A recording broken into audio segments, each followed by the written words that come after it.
Familiarity with the aerodrome layout is important, as it helps you to make quick decisions to keep traffic moving efficiently.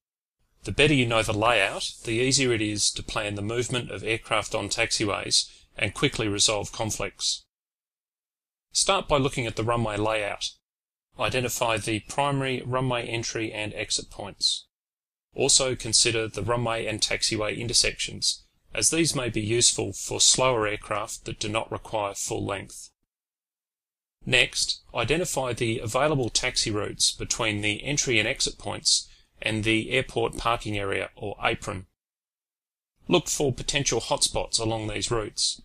The most critical hotspots are where a taxiway crosses a runway, such as here and here.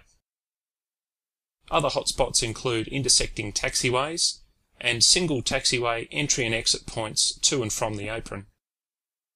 You have now identified taxi routes for each runway hotspots, and taxiway hotspots.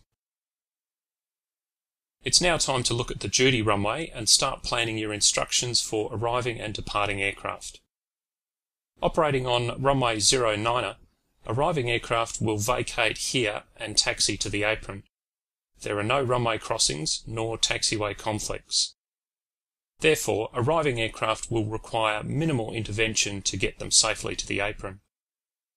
Departing aircraft have a longer taxi, which involves both a taxiway and runway crossing.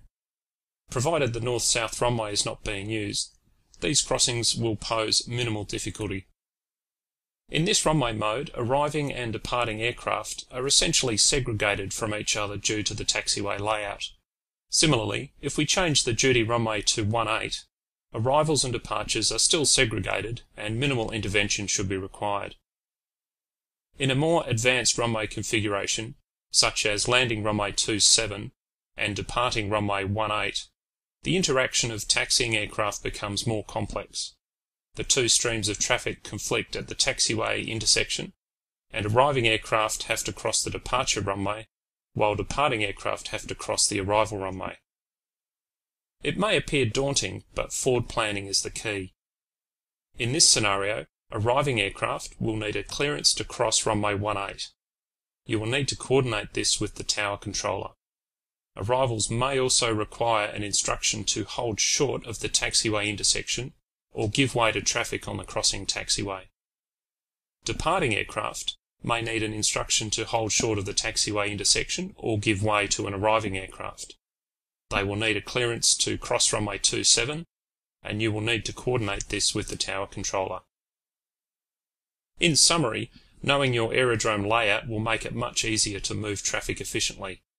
Identify runway entry and exit points, taxi routes between the runways and the apron, and hotspots such as runway crossings and taxiway intersections. Look at the duty runway and make a plan for your arrivals and departures. Consider for each whether they will need to cross a runway or taxiway intersection on their way to or from the apron. If possible, use segregated taxi routes to avoid conflicts. But if this is unavoidable, then identify the areas where aircraft may have to hold short or give way to other traffic.